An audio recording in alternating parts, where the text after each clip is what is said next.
ਅੱਜ ਆਪਣੇ ਕੋਲ ਡਾਕਟਰ ਦਲਬੀਰ ਸਿੰਘ ਸ਼ੀਨਾ ਜੋ ਖੇਤੀਬਾੜੀ ਅਫਸਰ ਨੇ ਅੰਮ੍ਰਿਤਸਰ ਵਿਖੇ, ਉਹਨਾਂ ਦੇ ਨਾਲ ਆਪਾਂ ਗੱਲ ਕਰਦੇ ਹਾਂ ਤੇ ਜਾਣਦੇ ਹਾਂ ਕਿ ਇਹ ਮੌਸਮ ਜਿਹੜਾ ਕਿਵੇਂ ਸਾਡੀ ਕਣਕ ਦੀ ਜਿਹੜੀ ਫਕਰੀ ਫਸਲ ਆ ਉਹ ਤੇ ਅਸਰ ਪਾ ਰਿਹਾ ਵਾ, ਕਿਹੜੀਆਂ ਉਹ ਬਿਮਾਰੀਆਂ ਵਾ, ਕਿਹੜੇ ਉਹ ਕੀੜੇ ਆ ਜਿਨ੍ਹਾਂ ਨੂੰ ਖਾਸ ਕਰਕੇ ਮੌਸਮ ਜਿਹੜਾ ਸੱਦਾ ਦੇ ਰਿਹਾ ਤੇ ਸਾਨੂੰ ਕੀ ਕਰਨਾ ਚਾਹੀਦਾ। ਸੋ ਦਲਬੀਰ ਸਿੰਘ ਸ਼ੀਨਾ ਜੀ, ਤੁਹਾਡਾ ਬਹੁਤ ਬਹੁਤ ਧੰਨਵਾਦ ਜੀ। ਤੇ ਜੇ ਸ਼ੁਰੂਆਤ ਦੇ ਵਿੱਚ ਆਪਾਂ ਗੱਲਬਾਤ ਕਰੀਏ ਤਾਂ ਦੱਸੋ ਕਿ ਮੌਸਮ ਜਿਹੜਾ ਵਾ ਇਹ ਕਿਉਂ ਬਦਲ ਰਿਹਾ ਤੇ ਇਹਦੇ ਨਾਲ ਕਿੰਨਾ ਕੁ ਸਾਡੇ ਤੇ ਜਿਹੜਾ ਫਸਲਾਂ ਤੇ ਉਹ ਨੁਕਸਾਨ ਜਾਂ ਇਹਦਾ ਅਸਰ ਪੈ ਰਿਹਾ। ਸੋ ਸਾਰੇ ਹੀ ਕਿਸਾਨ ਭਰਾਵਾਂ ਨੂੰ ਬਹੁਤ ਪਿਆਰ ਭਰੀ ਸਤਿ ਸ੍ਰੀ ਅਕਾਲ। ਜਿਵੇਂ ਕਿ ਡਾਕਟਰ ਗੁਰਦੀਪ ਸਿੰਘ ਹੋਣਾ ਨੇ ਫਸਲਾਂ ਦੇ ਮੌਸਮ ਖਰਾਬ ਹੋਣ ਬਾਰੇ ਗੱਲ ਕੀਤੀ ਆ, ਸੋ ਮੈਂ ਜ਼ਿਮੀਂਦਾਰ ਭਰਾਵਾਂ ਨੂੰ ਇੱਥੇ ਦੱਸ ਦੇਣਾ ਚਾਹੁੰਦਾ ਕਿ ਜਦੋਂ ਇੱਦਾਂ ਦਾ ਮੌਸਮ ਹੁੰਦਾ, ਬੱਦਲਬਾਈ ਰਹਿੰਦੀ ਆ, ਉਹਦੇ ਵਿੱਚ ਡਾਕਟਰ ਸਾਹਿਬ ਕਾਫੀ ਜਿਹੜੀਆਂ ਪਰੇਸ਼ਾਨੀਆਂ ਜਿੱਦਾਂ ਕਿ ਯੈਲੋ ਰਸਟ ਦੀ ਜਿਹੜੀ ਆ ਬਿਮਾਰੀ ਜਿਹੜੀ ਆ ਉਹ ਇਸ ਮੌਸਮ ਦੇ ਵਿੱਚ ਜਿਹੜੀ ਆ ਉਹ ਬਹੁਤ ਵੱਧਦੀ ਆ। ਸੋ ਉਹ ਸਾਡੇ ਮਹਿਕਮੇ ਵੱਲੋਂ ਪਿੰਡਾਂ ਦੇ ਵਿੱਚ ਜਾ ਕੇ ਸਾਡੇ ਜਿਹੜੇ ਟੈਕਨੀਕਲ ਅਫਸਰ ਸਾਹਿਬਾਨ ਨੇ ਉਹ ਜ਼ਿਮੀਂਦਾਰਾਂ ਨੂੰ ਵੀ ਸੁਚੇਤ ਕਰ ਰਹੇ ਨੇ ਤੇ ਮੌਕਾ ਵੀ ਜਾ ਕੇ ਦੇਖ ਰਹੇ ਨੇ। ਸ਼ੀਨਾ ਸਾਹਿਬ, ਜਿਵੇਂ ਤੁਸੀਂ ਦੱਸਿਆ ਹੈ ਕਿ ਇਹ ਜਿਹੜਾ ਮੌਸਮ ਹੈ ਖਾਸ ਕਰਕੇ ਕਣਕ ਦੇ ਵਾਸਤੇ ਜਿਹੜਾ ਵਾ ਉਹ ਜਿਹੜਾ ਸਾਡੀ ਫਸਲ ਤੇ ਜਿਹੜਾ ਵਾ ਉਹ ਮਾਰੂ ਸਾਬਤ ਹੋ ਰਿਹਾ ਵਾ। ਇਸ ਵੇਲੇ ਜਿਹੜਾ ਮੌਸਮ ਆ ਉਹ ਤੁਸੀਂ ਪੀਲੀ ਕੁੰਗੀ ਦੇ ਵੱਲ ਇਸ਼ਾਰਾ ਕੀਤਾ ਵਾ ਕਿ ਪੀਲੀ ਕੁੰਗੀ ਦਾ ਜਿਹੜਾ ਹਮਲਾ ਜਿਹੜਾ ਉਹ ਕਾਫੀ ਹੋ ਸਕਦਾ ਵਾ। ਸੋ ਕਿਸਾਨ ਵੀਰਾਂ ਨੂੰ ਜਿਹੜਾ ਇਹ ਵਿਸਥਾਰ ਨਾਲ ਦੱਸੋ ਕਿ ਇਹ ਪੀਲੀ ਕੁੰਗੀ ਹੈ ਕੀ ਹੈ ਤੇ ਇਹਦੇ ਕੀ ਅਲਾਮਤਾਂ ਨੇ ਇਹਦੀਆਂ।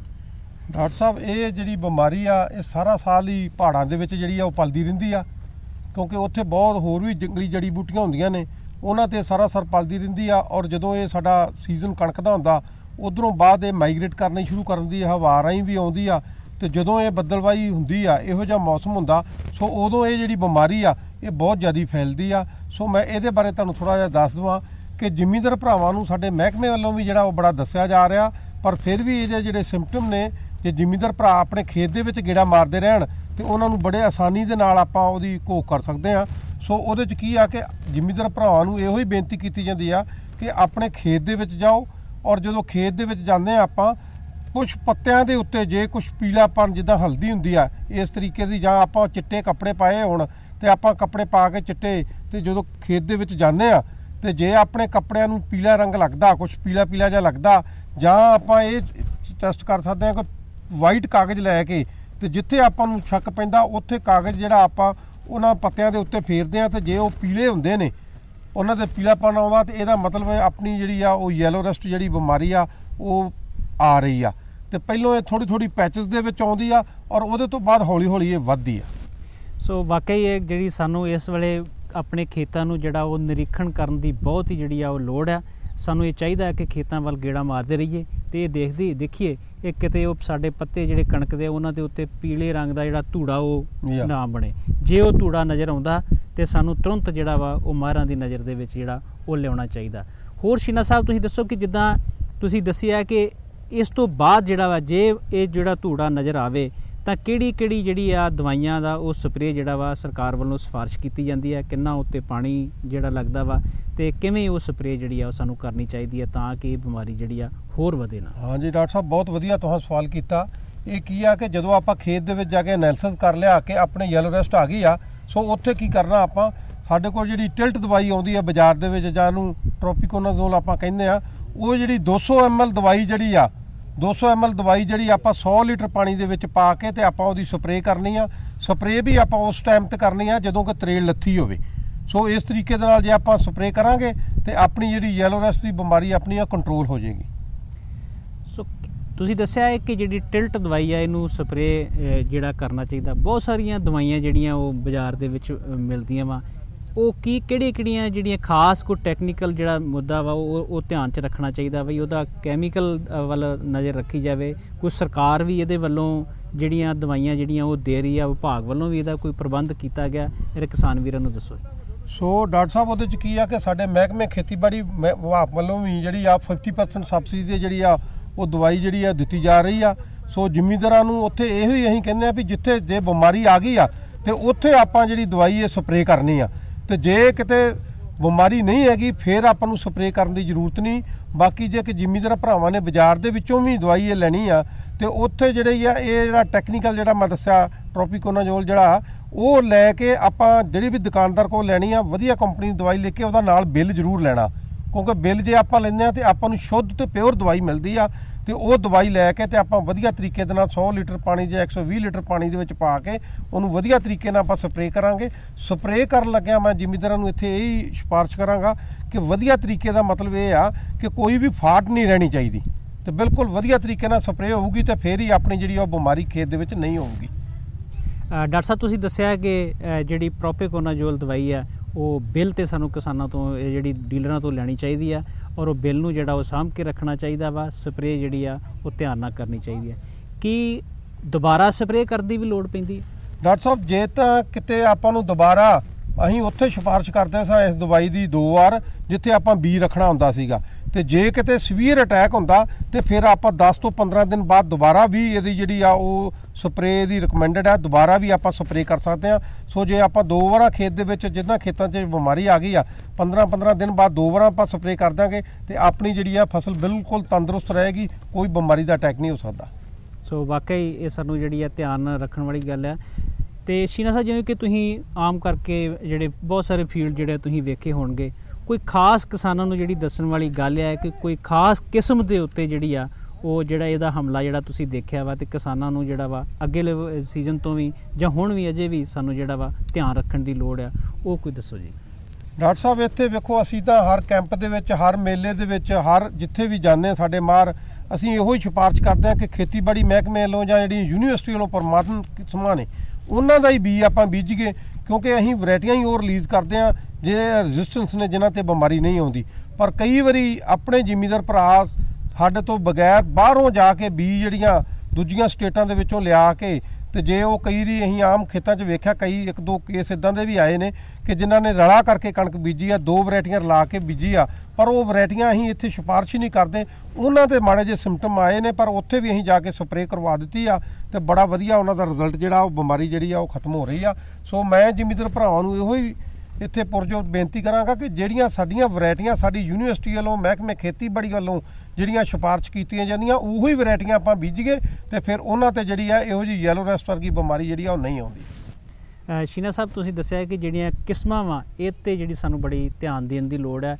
ਐਵੇਂ ਜਿਹੜੀ ਬਾਜ਼ਾਰੋਂ ਸਾਨੂੰ ਕਿਸਮਾਂ ਮਿਲਦੀਆਂ ਜਾਂ ਕੋਈ ਵੀ ਖੇਤੀ ਮੇਲਾ ਜਿੱਥੇ ਕਿਸਾਨ ਵੀਰ ਜਿਹੜਾ ਬਾਹਰ ਜਾਂਦੇ ਨੇ ਉੱਥੋਂ ਬੀਜ ਨੂੰ ਲੈ ਆਉਂਦੇ ਨੇ ਆਪਣੀ ਮਰਜ਼ੀ ਨਾਲ ਤੇ ਉਹ ਬੀਜਦੇ ਨੇ ਤੇ ਇਹ ਕਈ ਵਾਰੀ ਸਾਡੇ ਵਾਸਤੇ ਬੜਾ ਘਾਤਕ ਸਾਬਤ ਹੁੰਦਾ ਵਾ। ਉਹ ਜਿਹੜੀਆਂ ਬਿਮਾਰੀਆਂ ਨੂੰ ਅਸੀਂ ਸੱਦਾ ਦੇ ਦਿੰਦੇ ਆ, ਆਪਣਾ ਖੇਤ ਦੇ ਨਾਲ ਖਰਾਬ ਹੁੰਦਾ ਹੀ ਹੁੰਦਾ ਵਾ ਫਸਲ ਤੇ ਨਾਲ ਦੀ ਜਿਹੜੀ ਫਸਲ ਆ ਉਹਨੂੰ ਵੀ ਆਪਾਂ ਖਰਾਬ ਕਰਦੇ ਆ। ਸ਼ੀਨਾ ਸਾਹਿਬ ਇਹ ਦੱਸੋ ਕਿ ਕਈ ਵਾਰੀ ਕੋਈ ਖਾਸ ਜਿਹੜੇ ਆ ਉਹ ਜਗ੍ਹਾ ਹੁੰਦੀ ਹੈ, ਖਾਸ ਰੀਜ਼ਨ ਆ ਕਿ ਜਿੱਥੇ ਇਹ ਬਿਮਾਰੀ ਜਿਹੜੀ ਆ ਉੱਥੇ ਹਮਲਾ ਕਰ ਸਕਦੀ ਆ ਪੀਲੀ ਕੁੰਗੀ, ਕਿ ਉੱਥੇ ਜਿਹੜਾ ਸਾਨੂੰ ਤਾਂ ਕਿ ਜਿਹੜਾ ਅਸੀਂ ਕਿਸਾਨਾਂ ਨੂੰ ਜਿਹੜਾ ਵਾ ਕਿਸਾਨ ਵੀਰ ਉੱਥੇ ਜ਼ਿਆਦਾ ਧਿਆਨ ਜਿਹੜਾ ਰੱਖ ਸਕਣ ਉਹਨਾਂ ਫਸਲਾਂ ਦਾ। ਡਾਕਟਰ ਸਾਹਿਬ ਇਹ ਤਾਂ ਵੇਖੋ ਇਹ ਜਿਹੜੀ ਬਿਮਾਰੀ ਆ ਇਹ ਬੀਜ ਦੇ ਵਿੱਚੋਂ ਆਉਂਦੀ ਆ।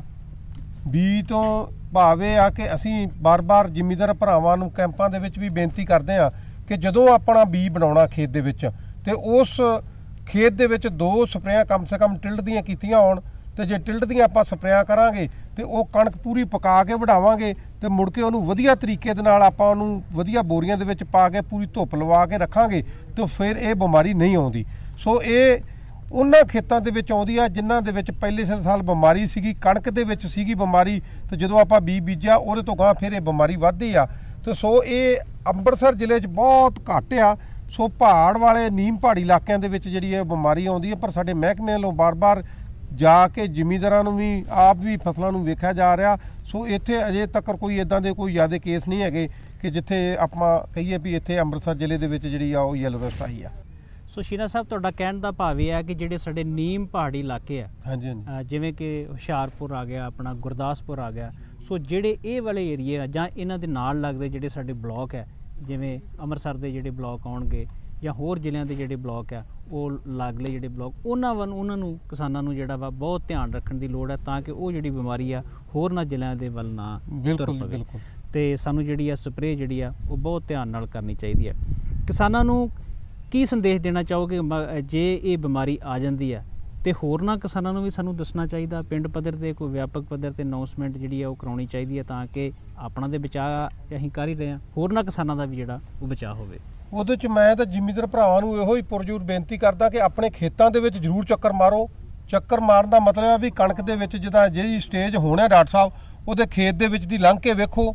ਜੇ ਤੁਹਾਡੇ ਕੱਪੜਿਆਂ ਦੇ ਉੱਤੇ ਪੀਲੇ ਰੰਗ ਦੇ ਕੁਝ ਦਾਗ ਆਉਂਦੇ ਨੇ ਜਾਂ ਕਾਗਜ਼ ਜਿੱਦਾਂ ਮੈਂ ਦੱਸਿਆ ਵੀ ਕਾਗਜ਼ ਵਾਈਟ ਕਾਗਜ਼ ਲੈ ਕੇ ਤੇ ਆਪਾਂ ਪੱਤਿਆਂ ਤੇ ਫੇਰਾਂਗੇ ਤੇ ਜੇ ਕੋਈ ਸਿੰਪਟਮ ਆਉਂਦੇ ਨੇ ਤੇ ਉੱਥੇ ਜਦੋਂ ਆਪਾਂ ਧੁੱਪ ਲੱਗਣ ਤੋਂ ਬਾਅਦ ਆਪਾਂ ਜਿਹੜੀ ਉਹ ਸਪਰੇਅ ਕਰਨੀ ਆ। ਜੇ ਸਪਰੇਅ ਕਰਾਂਗੇ ਤੇ ਉਹਦਾ ਰਿਜ਼ਲਟ ਜਿਹੜਾ ਉਹ ਪਹਿਲਾਂ ਧੂੜੀਆਂ ਦੇ ਵਿੱਚ ਆਉਂਦੀ ਆ, ਜੇ ਆਪਾਂ ਸਪਰੇਅ ਕਰ ਦਾਂਗੇ ਤੇ ਆਪਾਂ ਨੂੰ ਪੂਰਾ ਕੰਟਰੋਲ ਕਰ ਸਕਦੇ ਆ।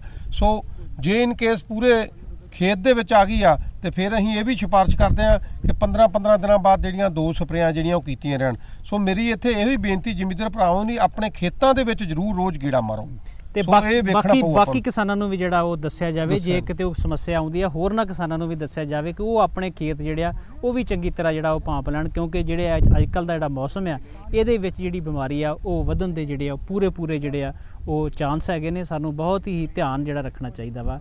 ਵੈਸੇ ਵੀ ਖੇਤੀਬਾੜੀ ਵਿਭਾਗ ਵੱਲੋਂ ਵੀ ਜਿਹੜੀ ਆ ਉਹ ਜਿਹੜੇ ਸੁਨੇਹੇ ਜਿਹੜੇ ਕੁਝ ਦਿੱਤੇ ਜਾ ਰਹੇ ਆ ਉਹਨਾਂ ਦੇ ਬਾਰੇ ਤੁਸੀਂ ਕੀ ਕਹਿਣਾ ਚਾਹੋਗੇ? ਡਾਕਟਰ ਸਾਹਿਬ, ਅਸੀਂ ਆਪਣੇ ਮਹਿਕਮੇ ਵੱਲੋਂ ਕਾਫੀ ਲਿਟਰੇਚਰ ਜਿਹੜਾ ਛਪਾ ਕੇ ਜ਼ਿਮੀਂਦਾਰ ਭਰਾਵਾਂ ਤੱਕ ਪਿੰਡਾਂ ਲੈਵਲ ਤੱਕ ਪਹੁੰਚਾ ਰਹੇ ਆ।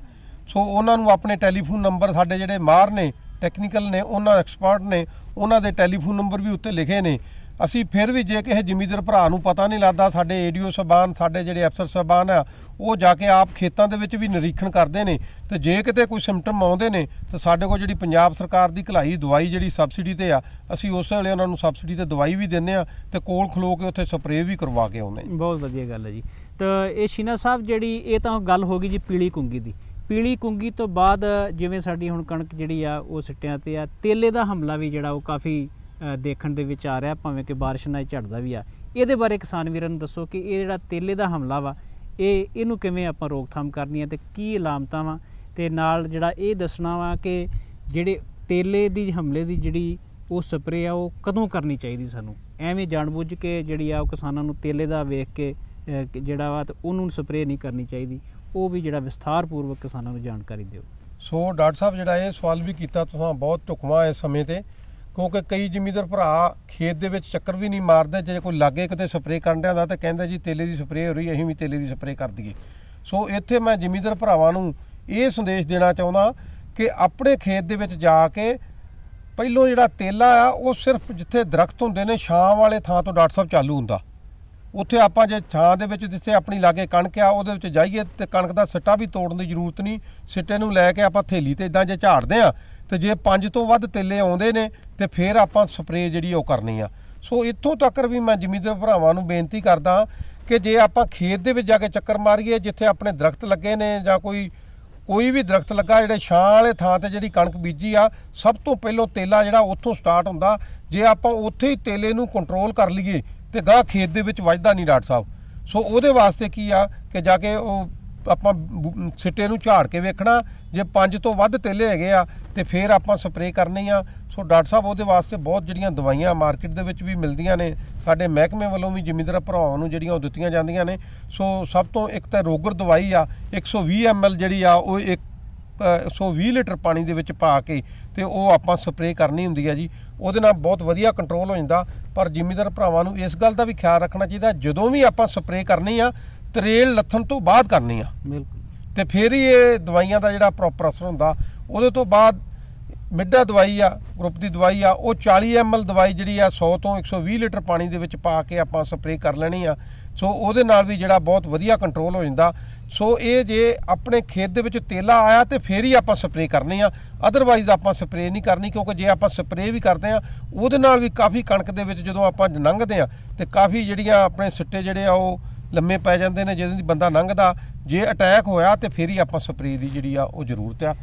ਸੋ ਤੁਹਾਡਾ ਕਹਿਣ ਦਾ ਭਾਵ ਇਹ ਹੈ ਕਿ ਜੇ ਤੇਲੇ ਦਾ ਹਮਲਾ ਆਪਣੇ ਕਿਤੇ ਖੇਤਾਂ ਦੇ ਵਿੱਚ ਆਉਂਦਾ ਵੀ ਆ ਤੇ ਉਹਨੂੰ ਆਪਾਂ ਪਹਿਲਾਂ ਧਿਆਨ ਨਾਲ ਵੇਖਣਾ ਚਾਹੀਦਾ। ਜੇ ਸਿੱਟੇ ਤੇ ਜਿਹੜੇ 5 ਜਿਹੜੇ ਆ ਉਹ ਸਾਨੂੰ ਰਿਜ਼ਲਟ ਦਿਸਣ ਤੇ ਉਹ ਤਾਂ ਹੀ ਜਿਹੜੇ ਆ ਉੱਤੇ ਸਾਨੂੰ ਸਪਰੇਅ ਕਰਨ ਦੀ ਲੋੜ ਆ। ਹਾਂਜੀ। ਤੇ ਅਦਰਵਾਈਜ਼ ਜੇ ਇਹ ਨਹੀਂ ਹੈ ਵੀ ਕਿਸਾਨ ਜਿਹੜਾ ਉਹ ਜੇ ਗੁਆਂਢੀ ਕਰਦੇ ਆ ਤੇ ਆਪਾਂ ਵੀ ਫਟਾਫਟ ਜਾ ਕੇ ਤੇ ਪੰਪ ਚੁੱਕ ਲਈਏ। ਬਿਲਕੁਲ ਜੀ, ਬਿਲਕੁਲ। ਡਾਕਟਰ ਸਾਹਿਬ, ਇਹ ਤੁਸੀਂ ਦਵਾਈਆਂ ਵੀ ਦੱਸ ਦਿੱਤੀਆਂ ਜੀ।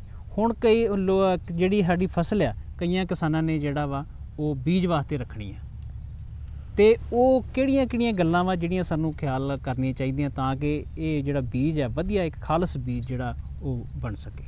ਡਾਕਟਰ ਸਾਹਿਬ, ਬਹੁਤ ਵਧੀਆ ਤੁਸੀਂ ਕੁਐਸਚਨ ਕੀਤਾ। ਜੇ ਸਾਡਾ ਬੀਜ ਚੰਗਾ ਹੋਊਗਾ ਤਾਂ ਸਾਡੀ ਪੈਦਾਵਾਰ ਬਹੁਤ ਵਧੀਆ ਹੋਊਗੀ।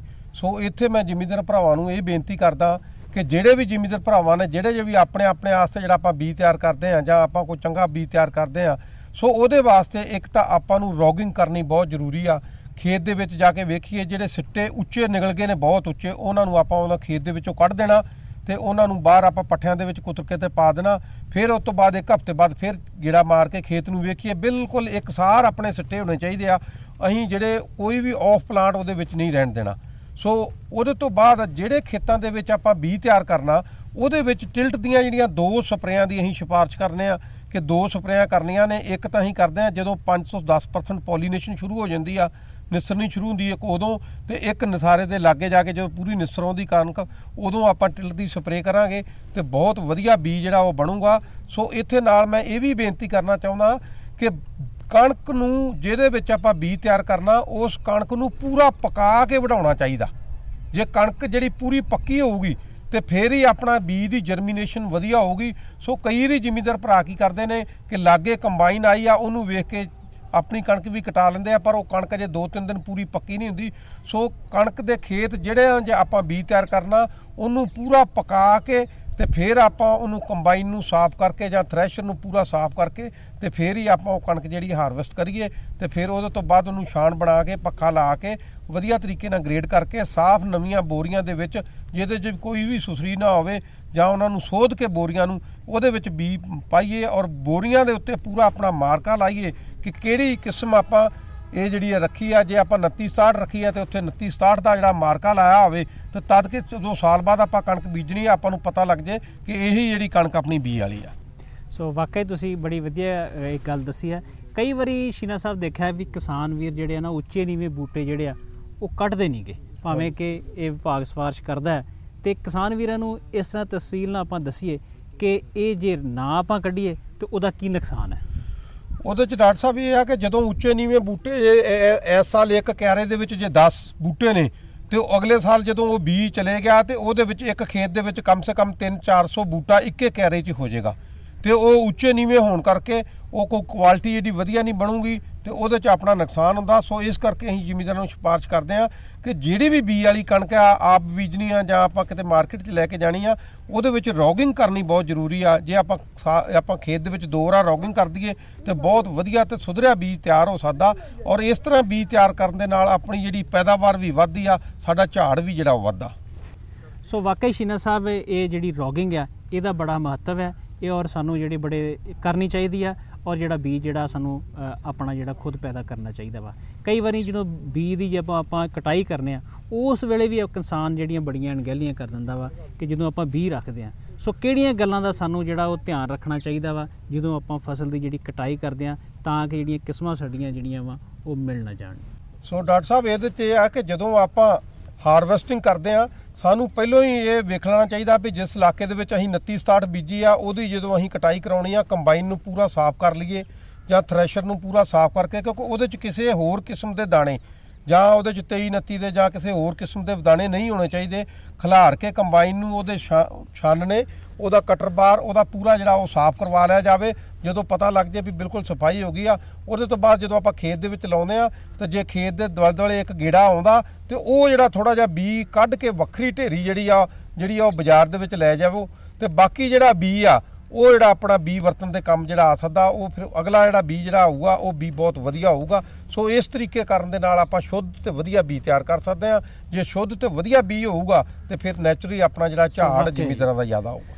ਸੋ ਸ਼ੀਨਾ ਸਾਹਿਬ ਵਾਕਈ ਤੁਸੀਂ ਬੜੀਆਂ ਵਧੀਆ ਜਿਹੜੀਆਂ ਗੱਲਾਂ ਜਿਹੜੀਆਂ ਕਿਸਾਨਾਂ ਨੂੰ ਦੱਸੀਆਂ ਵਾ ਕਿ ਕਿਵੇਂ ਅਸੀਂ ਬਦਲਦੇ ਮੌਸਮ ਦੀ ਮਿਜਾਜ ਦੇ ਵਿੱਚ ਆਪਣੀ ਜਿਹੜੀ ਹੈ ਕਣਕ ਦੀ ਫਸਲ ਜਿਹੜੀ ਆ ਇਹਨੂੰ ਆਪਾਂ ਬਿਮਾਰੀਆਂ ਤੋਂ, ਕੀੜਿਆਂ ਤੋਂ ਜਿਹੜੀਆਂ ਬਚਾ ਸਕਦੇ ਹਾਂ ਤੇ ਇਹਨਾਂ ਜਿਹੜੀਆਂ ਹਾਲਤਾਂ ਦੇ ਵਿੱਚ ਜਿਹੜੇ ਆ ਉਹ ਕਿਵੇਂ ਅਸੀਂ ਵਧੀਆ ਇਹ ਬੀਜ ਵੀ ਨਾਲ ਜਿਹੜਾ ਉਹ ਪੈਦਾ ਕਰ ਸਕਦੇ ਹਾਂ। ਕਿਹੜੀਆਂ ਗੱਲਾਂ ਵਾ ਉਹਨਾਂ ਨੂੰ ਆਪਾਂ ਧਿਆਨ 'ਚ ਰੱਖਣਾ। ਤੁਸੀਂ ਬੜਾ ਵਿਸਥਾਰਪੂਰਵਕ ਦੱਸਿਆ ਵਾ। ਆਸ ਹੈ ਕਿ ਕਿਸਾਨ ਵੀਰ ਜਿਹੜੇ ਆ ਇਸ ਜਾਣਕਾਰੀ ਦਾ ਭਰਪੂਰ ਜਿਹੜਾ ਉਹ ਲਾਭ ਉਠਾਉਣਗੇ। ਤੁਹਾਡਾ ਬਹੁਤ ਬਹੁਤ ਧੰਨਵਾਦ।